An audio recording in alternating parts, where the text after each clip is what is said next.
Good morning, student. This is Deepak Sharma, your physics teacher.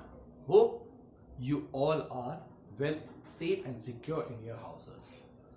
Now, as in the previous lecture, we have studied about the various type of speed and velocity, type of motions, that was uniform motion and non-uniform motion. We have studied about the speed and velocity, that what is instantaneous speed, what is average speed, what is your non-uniform speed and your uniform speed. Now today we have to go with the plotation of graph on that tree itself. We have plot a graph in which I have shown you that how will you say that this motion is non-uniform as well as uniform motion. On that day we have discussed that if you are having a sharp slope without any curve, it means the slope represent it's a uniform motion. But if there is a curve in a slope, it means that is a non-uniform motion. And the uniform and the non-uniform motion has taken place due to non-uniform speed or velocity or uniform speed and that we have discussed that if you are having a sharp slant straight line, it means the motion is uniform and it is all due to uniform speed. Today children, we have to move further. We have to move further with different type of graph. So children, let's move our chapter further. Thank you. Move. Now let's study about, we are having the various type of graph. In your class you will go with basically three type of graph. One is speed time graph. Other one is or velocity time graph. Second one is your distance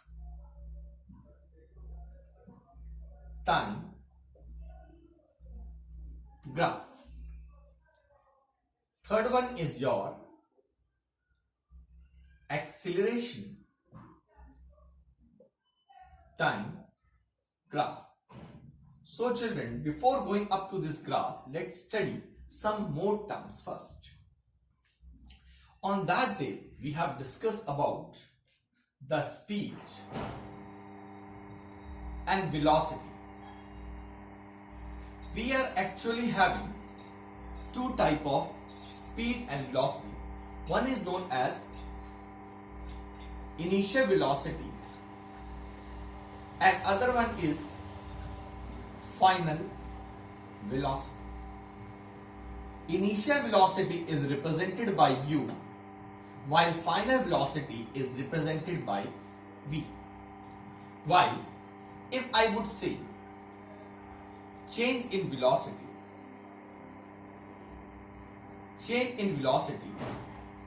is always equals to final velocity minus initial velocity.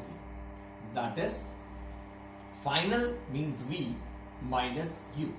That is known as change in velocity. It's very clear.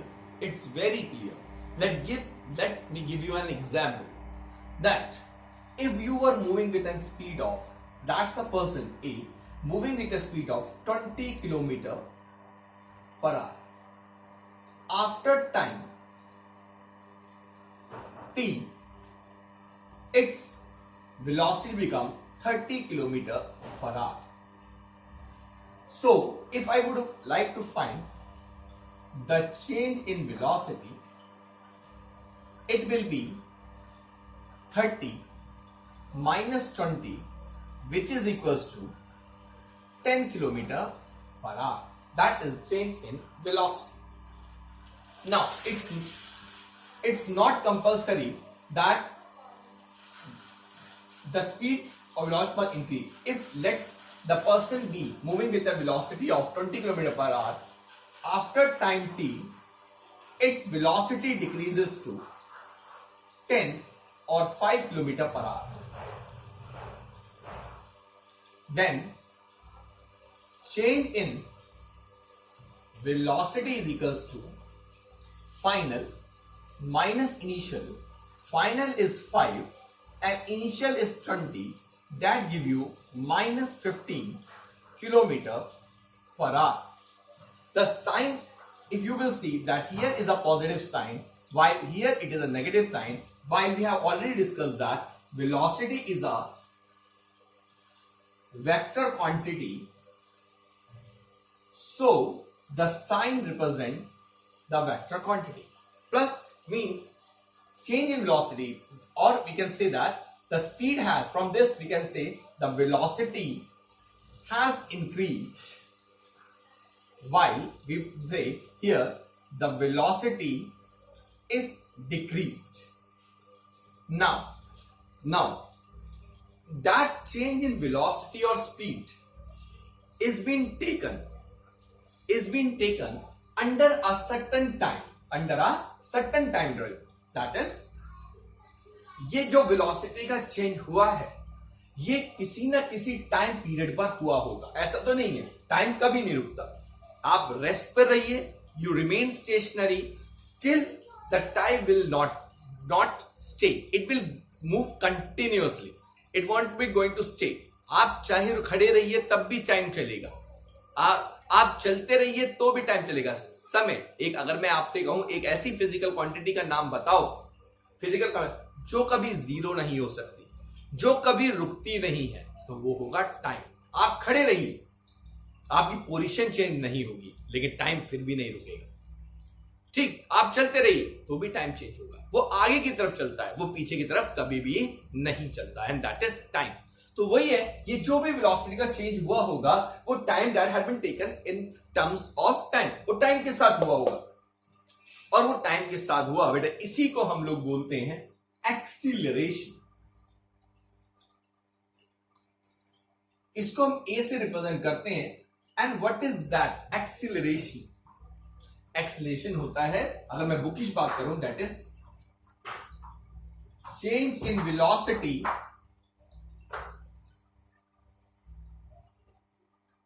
Per unit time. That is change in velocity per unit time. आपका velocity का change होना per unit time में क्या कहलाता है? Acceleration. That is acceleration क्या है आपका?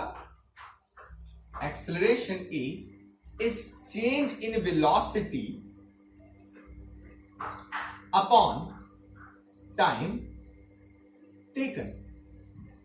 और हम बात करें तो इसको हम देख चुके हैं. अगर मैं लिखूं चेंज इन वेलोसिटी, तो चेंज इन वेलोसिटी मेरे पास किसके बराबर था? v minus you. That is v minus you. और टाइम हम किससे रिप्रेजेंट करते हैं? t से. तो that is the formula for acceleration. अगर मैं यूनिट की बात करूं, अगर मैं यूनिट्स की बात करूं,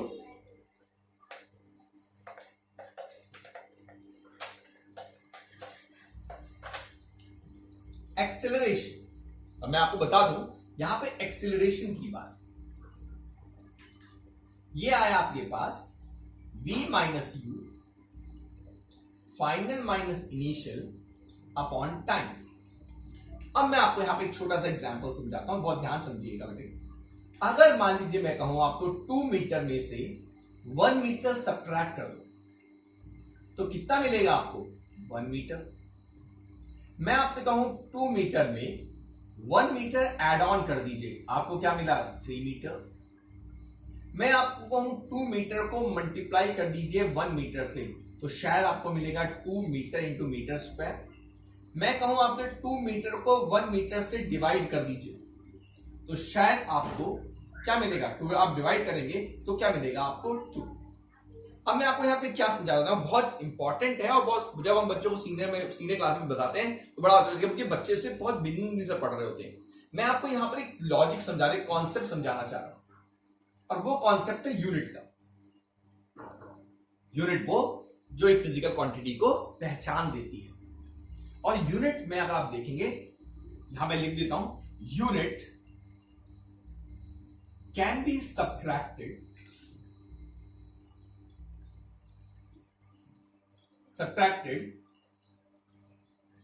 एडेड, मल्टीप्लाइड एंड डिवाइड।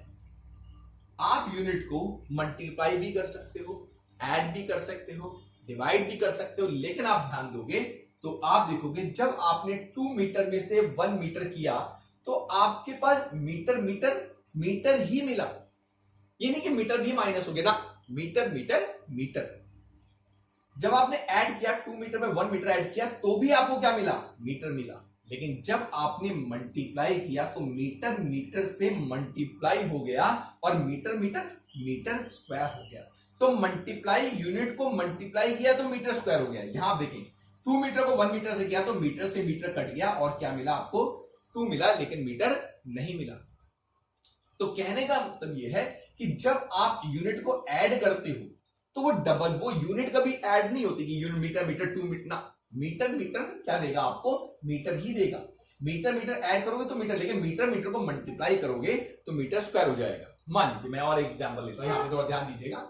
आपने कहा 5 किलोमीटर पर आवर और आप इसको किलोमीटर से डिवाइड कर दो तो क्या मिलेगा, डिवाइड, क्योंकि यूनिट डिवाइड हो जाती है तो किलोमीटर से, इसका मतलब क्या है 5 किलोमीटर पर आवर नीचे आ गया और आप इसको किससे, नीचे कितना है हमारा किलोमीटर भी है तो किलोमीटर से किलोमीटर कट गया तो क्या मिलता है 5 पर आवर, और पर आवर को हम लिखते हैं पर आवर। आप ऐसे भी लिख सकते हो, ठीक है। मैं आपको समझाता हूं, बच्चे कभी कभी ऐसे कंफ्यूज हो जाते हैं कि आपके पास ये एक्सपोनेंशियल है बच्चों, यानी अगर ये आपके पास किलोमीटर पर आवर है तो आप इसको ऐसे भी लिख सकते हो किलोमीटर पर आवर। बात एक ही है। जैसे मैं आपको मैथ में आप कैसे लिखते हो, अगर आपके 1/10 की पावर 3 है तो एक्सपोनेंशियल को ऊपर लगोगे तो 10 की पावर कितना हो जाएगा, -3 हो जाएगा, क्योंकि ऊपर आएगा तो साइन चेंज जाएगा। जैसे उल्टा, जैसे होता है 10 का -3 को उसको नीचे लाओगे तो पॉजिटिव वैल्यू हो जाएगी। वैसे ही किलोमीटर पर आ रहेगा तो उसको आप ऐसे भी लिख सकते हैं, वैसे ही। तो आपने यहां पे देखा, आपने भाई डिवाइड हो गया, कट गया, तो बच्चों ये यूनिट क्या है, तो यूनिट एट, लेकिन मीटर मीटर मीटर ही होता है, सेकंड सेकंड सेकंड ही होता है, ठीक है। लेकिन मीट, अगर आप सेकंड को यानी अगर मल्टीप्लाई करोगे, डिवाइड करोगे तो भाई वो स्क्वायर हो जाएगा या हट जाएगा, लेकिन ऐड करने पर कभी भी ऐसा नहीं होता। अब सवाल है, मैंने आपको ये समझाया क्यों, अब आप ध्यान दो। मुझे यूनिट निकालनी थी, यूनिट ऑफ एक्सीलरेशन। एक्सीलरेशन की यूनिट क्या होगी, तो मेरे पास क्या आया, v minus you upon T. v हमारी क्या है, वेलोसिटी, और इसकी यूनिट हम जानते हैं मीटर पर सेकंड। मैं ऐसे लिखूंगा metre per second, metre per second, भाई एक ही बात है, मीटर पर सेकंड, पर मतलब पर माइन आ गया। या u क्या है, u भी हमारी वेलोसिटी है, कौन सा है वो इनिशियली है, लेकिन यूनिट तो मीटर पर सेकंड ही होगी। अच्छा, नीचे t क्या है हमारा, टाइम है, और टाइम की यूनिट क्या होती है, सेकंड। अब मैं यहां पे अगर रखूं तो a is equals to metre per second minus metre per second upon second. तो बच्चों metre per second minus metre per second वही हो गया, भाई माइनस करते हैं तो क्या बचेगा, भाई मीटर माइनस मीटर मीटर, वैसे metre per second minus metre per second क्या देगा आपको, मीटर पर सेकंड ही देगा। Metre minus metre metre per second, ये नहीं कि कैंसिल हो जाएगा ना, 2 मीटर माइनस 1 मीटर कितने क्या दिया था, भाई जो सब्ट्रैक्ट होना था हो गया, और मीटर मीटर मीटर भी मिला, अपॉन सेकंड। अब सेकंड को भी ऊपर ले जाओगे तो वो भी -1 हो जाएगा, सेकंड नीचे वाले सेकंड को ऊपर ले जाओ -1, तो यूनिट क्या आ गई, ए आ गई मीटर, और बेस सेम तो पावर एडेड, -1 -2, यानी बेटे एक्सीलरेशन की यूनिट होती है, थोड़ा ध्यान देना यहां पे, एक्सीलरेशन की यूनिट होती है मीटर पर सेकंड स्क्वायर। क्या बोलते हैं इसको, मीटर पर सेकंड स्क्वायर, ठीक। आप ऐसे भी याद रखते हो भाई, जब वी की यूनिट वेलोसिटी की यूनिट होती है मीटर पर सेकंड, टाइम की सेकंड, और एक्सीलरेशन की होती है मीटर पर सेकंड स्क्वायर। तो बच्चों समझ में आ रहा होगा आप लोगों को, ज्यादा तेज तो नहीं हो रहा है। चलिए अब आगे चलते हैं, इस फॉर्मूले को यहां पे रख देता हूं और ध्यान दीजिए इस, अब अगली बात एक्सीलरेशन के बारे में। बेटे एक्सीलरेशन जो होता है, acceleration is a vector quantity. Acceleration एक वेक्टर क्वांटिटी है, क्या है हमारी, एक वेक्टर क्वांटिटी यानी इसकी डायरेक्शन होती है। और वेक्टर को कैसे रिप्रेजेंट करते हैं हम, ए के ऊपर एक छोटा सा एरो। ये मैं आपको बताऊं, शायद मैंने पहले वीडियो में नहीं बताया हो, तो अगर आपको ये कहना है कि ये वेक्टर है, जैसे आपको कहना है वेलोसिटी वेक्टर क्वांटिटी, तो आप उसके ऊपर एक एरो लगा दो। क्या लगा दो आपको, एरो। चलो मैं डिस्कस कर देता हूं आपको। वेक्टर को हम बेटा रिप्रेजेंट करते हैं, क्योंकि सीनियर क्लासेस में होता है, इतना जरूरत नहीं पड़ेगी, लेकिन फिर भी मैं बताता हूं। वेक्टर को हम रिप्रेजेंट करते हैं एरो से। किससे रिप्रेजेंट करते हैं, एरो से। जैसे मैं एग्जांपल देता हूं आपको। वेक्टर क्या होता है, जिसका मैग्नीट्यूड होता है प्लस डायरेक्शन होती है। तो सपोज करो, मान लो मैं रास्ते से जा रहा था और सामने एक बोर्ड लगा हुआ था और उसमें लिखा था दिल्ली, दिल्ली, बस। अब मैं ये चौराहा था और ये बीच में लगा हुआ था, यहां पे पोल बीच में। अब ये दे रखा था 200 किलोमीटर। अब बच्चों ये तो इससे समझ में आ रहा है कि ये 200 किलोमीटर, दिल्ली 200 किलोमीटर है। मैं यहां पे हूं, कार से आया हूं, मेरी ड्राइंग थोड़ी खराब है, तो कोशिश कीजिएगा आप ड्राइंग पे ज्यादा ध्यान ना दें, ठीक है। ये कार है, आपकी कार में आप यहां पहुंचे और यहां लिखा दिल्ली 200 किलोमीटर है। अब ये तो समझ में आ गया, बीच में लगा है कि दिल्ली 200 किलोमीटर है। और 200 किलोमीटर क्या है भाई, 200 किलोमीटर एक तो डिस्टेंस, क्योंकि अभी तो इसमें डायरेक्शन है ही नहीं, ये डिस्टेंस है। और ये क्या है, इसका 200 क्या है हमारा, 200 इसका मैग्नीट्यूड है। याद है ना मैग्नीट्यूड किसे कहते हैं बेटा, ठीक। अच्छा, तो क्या इसमें डायरेक्शन है, तो मैं कहां जाऊं, मैं इधर जाऊं या इधर जाऊं या इधर जाऊं, तो बच्चों आप बता पाओगे नहीं। लेकिन अगर मैं इस पर एक एरो लगा देता ऐसे करके, या मैं यहां आया और ये बोर्ड ऐसे लगा हुआ है और ऐसे ही एरो इधर है, तो मैं कहां चल देता, यहां चल देता। ये एरो अगर ऐसे ना होकर ये ऐसे होता तो मैं उधर चला जाता। तो मतलब मेरे कहने का मतलब है बेटे कि ये एरो नहीं है, बल्कि इसको बोलते हैं, यहां से यहां तक बोलते हैं टेल, और इसको बोलते हैं हेड। तो टेल जो बताती है वो बताती है मैग्नीट्यूड। क्या बताती है, मैग्नीट्यूड। और जो टिप जो बताती है वो बताती है डायरेक्शन। देखो डायरेक्शन, देखो टिप इधर लग गई तो इधर जाना है, और टिप अगर इधर लग जाती तो इधर जाना है। तो इसीलिए हम कहते हैं कि जो वेक्टर होते हैं उन्हें हम किससे रिप्रेजेंट करते हैं, एरो से, क्योंकि इसमें मैग्नीट्यूड भी है और इसमें डायरेक्शन। अगर आपको कहना है एक्सेलरेशन एक वेक्टर क्वांटिटी है, तो इसके ऊपर आप क्या लगा दीजिए, एरो लगा दीजिए। ठीक है बच्चों, चलो अब आगे डिस्कस करते हैं।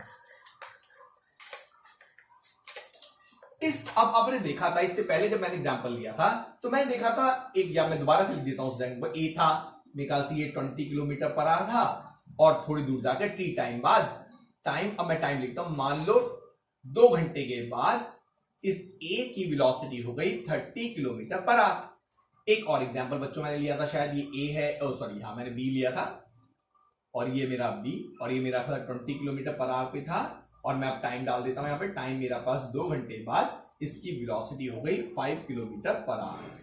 ठीक है, ऐसी एग्जांपल लिया था। तो अगर मैं आपसे पूछता चेंज इन वेलोसिटी, ये वाला मैंने एग्जांपल लिया था, चेंज इन वेलोसिटी कितना होगा, v minus you, final minus initial, तो फाइनल कितनी है 30, इनिशियल कितनी है 20, किलोमीटर माइनस किलोमीटर पर कितना आएगा 10 किलोमीटर पर आवर। मैं यहां निकालूं तो चेंज इन वेलोसिटी, फॉर्मूला वही v माइनस यू, v कितना है बच्चों 5, इनिशियल कितना है 20, कितना आया -15 किलोमीटर पर आवर। अब मैं आपसे कहता भाई ये तो, अब एक काम करो, दोनों का एक्सीलरेशन निकालो, acceleration of A and acceleration of B भी निकालो, कोई दिक्कत नहीं।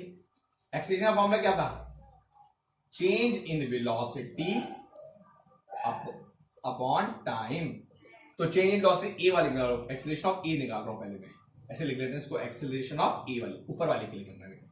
तो कितना आया, चेंज इन वेलोसिटी कितना आया 30 माइनस 20/2, कितना आया 10/2, 2 5 10, क्या कितना आया हमारे पास, एक्सीलरेशन आया ऑफ ए आया 5, क्या मीटर, सॉरी मीटर नहीं, ये क्या था, इसकी किलोमीटर पर आर थी और इसकी आर थी, तो कितने आ गया किलोमीटर पर आर का स्क्वायर, क्योंकि ऊपर किलोमीटर पर आर में था और नीचे आर था।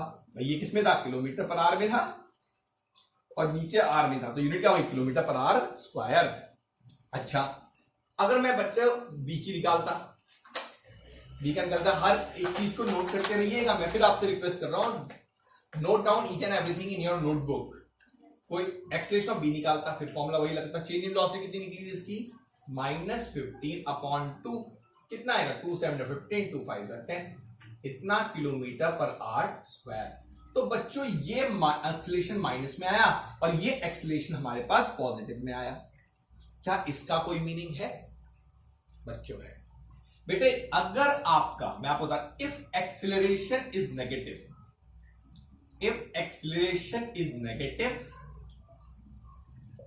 We called it as retardation. Represent हम इसको ए से ही करते हैं, इससे माइनस ए से। अगर इसका मतलब है अगर माइनस में ए निकला तो हम उसे कहते हैं retardation.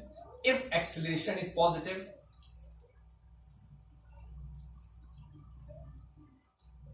we called it as acceleration। तो acceleration और retardation, if velocity is positive, मैं यहां पे लिखता हूं if change in velocity, यहां पे लिखता हूं if change in velocity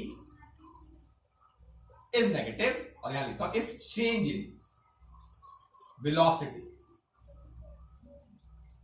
is positive then we call it acceleration and retardation। अगर आपके पास velocity पॉजिटिव आ गई तो इसका मतलब एक्सेलरेशन ही होगा, और अगर वेलोसिटी नेगेटिव आ गई इसका मतलब रिटार्डेशन ही होगा।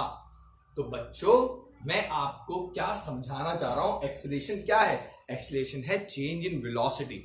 मान लीजिए आपने, मैं एग्जांपल बहुत देता हूं, आपने आपके डैडी की कार भी होगी, आपके डैडी के पास बाइक्स भी होंगी, कुछ भी, उसमें जहां से स्पीड को घटाते बढ़ाते हैं उसे कहते हैं एक्सीलरेटर। कहते हैं ना एक्सीलेटर दो, एक्सीलेटर बढ़ाओ, एक्सीलेटर घटाओ, पैर से कार में कहते हैं एक्सीलेटर को दबाओ, एक्सीलेटर को दबाओ घटाओ। तो क्या होता है भाई, सीधी बात है, अगर सामने से कार आ रही है और अचानक उसकी स्पीड बढ़ गई तो आप कहोगे अरे लगता है उसने एक्सीलेटर दबा दिया है, इसका मतलब उसने एक्सीलरेशन किया है। दूसरी तरफ अगर कार तेजी से आ रही थी, अचानक उसकी स्पीड कम हो जाए तो इसका मतलब उसने ब्रेक लगाया, तो उसे एक्सीलरेशन नहीं बोलोगे, आप उसे बोलोगे उसने रिटार्डेशन कर दिया है। इसका मतलब उसने क्या लगाया होगा, या तो एक्सीलेटर छोड़ दिया होगा या फिर ब्रेक लगा दिया होगा, ब्रेक हल्के हल्के ब्रेक लगाने शुरू कर दिए होंगे। तो आप कहोगे अगर स्पीड कम हो गई तो रिटार्डेशन हुआ है, और स्पीड बढ़ गई तो एक्सीलरेशन हुआ है। तो बच्चों मेरे ख्याल में मतलब समझ में आ रहा होगा, एक्सीलरेशन मतलब स्पीड का बढ़ना। मतलब अगर स्पीड में परिवर्तन आ रहा है भाई, अगर स्पीड जैसी है वैसी चलती रही, मैं 20 किलोमीटर पर आवर से चल रहा था, मैं 20 किलोमीटर पर आवर से चलता रहा, तो आप कहोगे आपकी बॉडी में एक्सीलरेशन नहीं है। लेकिन अगर मेरी स्पीड बढ़ गई तो एक्सीलरेशन है, और घट गई तो है, तो आप कहोगे सर आपकी स्पीड चेंज हुई, इसका मतलब कहीं ना कहीं एक्सीलरेशन तो हुआ है। अगर आप वैसे ही चलते रहते हो इसका मतलब ना आप में एक्सीलरेशन होता ना आप में, अगर आप कांस्टेंट से चलते रहते, जैसे चल रहे थे वैसे चलते रहते, ना कम करते ना ज्यादा करते, तो सर इसका मतलब आपकी बॉडी में एक्सीलरेशन और रिटार्डेशन दोनों में से कुछ भी नहीं आया है। तो बच्चों आज का जो हमारा टॉपिक था वो एक्सीलरेशन पे था। नेक्स्ट टॉपिक में हमें ग्राफ करने हैं। अब तक हम